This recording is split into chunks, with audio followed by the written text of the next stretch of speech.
네, 안녕하세요. 유튜버 아이가입니다. 여러분, 이제 2022년도 새해가 밝았는데요. 새해에는 하고자 하시는 일 모두 잘 되셨으면 좋겠고, 그리고 구매하고 싶으신 전자기기 모두 가성비 좋게 구매하실 수 있도록 저도 더 열심히 영상 만들어 보도록 하겠습니다. 자, 그래서 이번 영상에서는 조금 이르기는 하지만 올 하반기에 출시 예정인 아이폰 14의 루머와 예상 스펙들이 꽤 많이 유출이 되고 있어서 핵심 정보들만 싹 요약해서 설명드리도록 하겠습니다. 아이폰 13에 실망하셨던 분들 함께 만나보시죠. 아이폰 14 기대된다 아이가!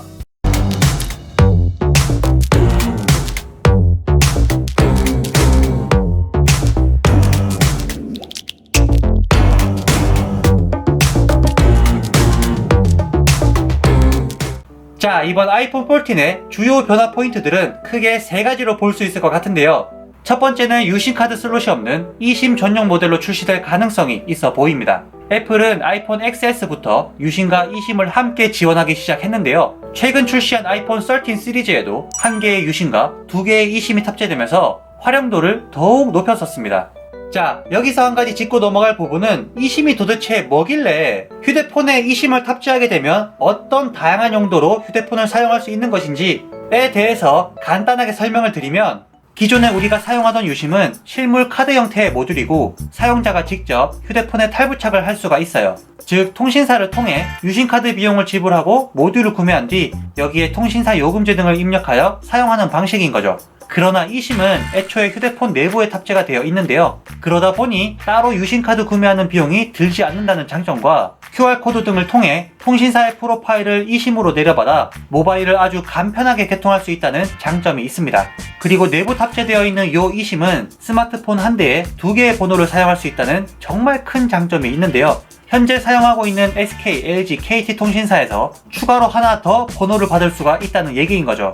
월 요금 10,000원 이하로 적당히 사용하기 좋은 요금제들이 많이 있기 때문에 일상용과 업무용으로 휴대폰을 따로 사용하고 싶으신 분들이나 국내용과 해외용 등으로 딱 구분해서 사용하길 원하시는 분들에게는 정말 유용한 방법인 거죠.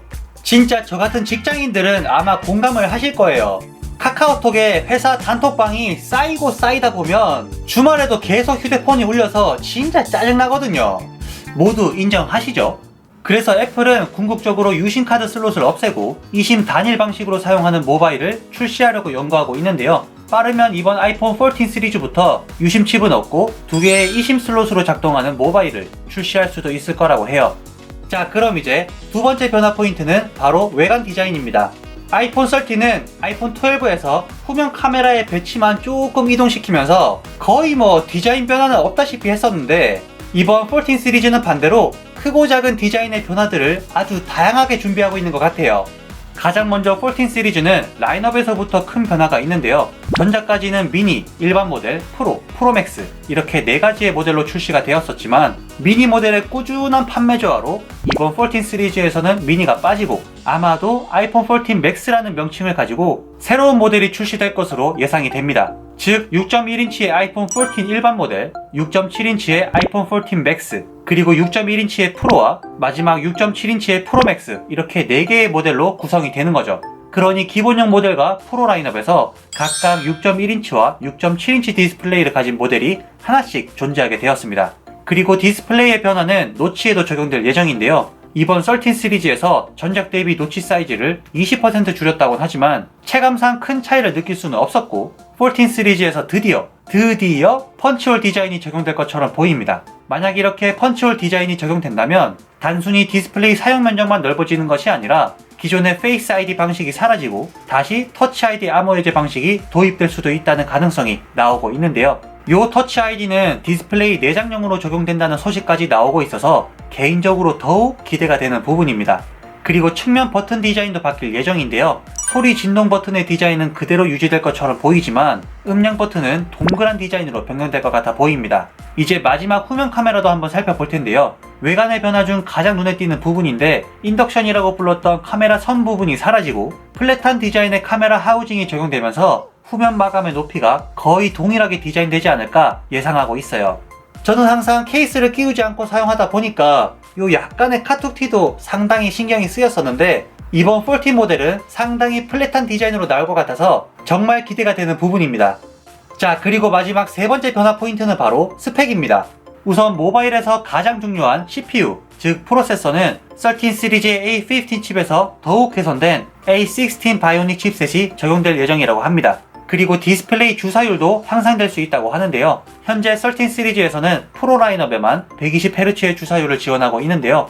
14 시리즈는 전 모델에 120Hz 주사율이 적용될 수도 있다라고 합니다. 하지만 이 부분은 아직 100% 신뢰할 수 있는 부분은 아니라서 추후에 정확한 정보가 나오면 추가로 알려드리도록 하겠습니다. 그리고 램은 8GB까지 용량 업그레이드가 될 수 있다고 하고 마지막 카메라 스펙이 상당히 향상될 것처럼 보이는데요. 애플 전문가 밍치고에 따르면 이번 아이폰 14 프로 모델에는 4800만 화소의 카메라 렌즈가 탑재될 것으로 예상이 됩니다. 그리고 1200만 화소의 초광각 및 망원 렌즈가 함께 탑재되면서 기존과 동일한 트리플 카메라가 후면에 적용될 것 같아 보입니다.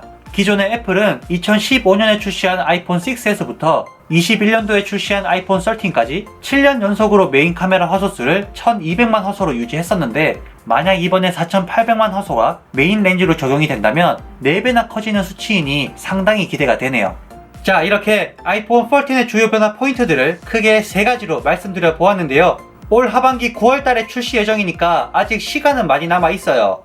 중간중간 추가 정보들이 나오면 신빙성 있는 자료들만 또 모아서 설명드리도록 할 테니까요. 구독과 좋아요 한 번씩 눌러주시는 거 꼭 잊지 마시고 지금까지 시청해주셔서 감사합니다. 아이폰 14 기대된다. 아이가!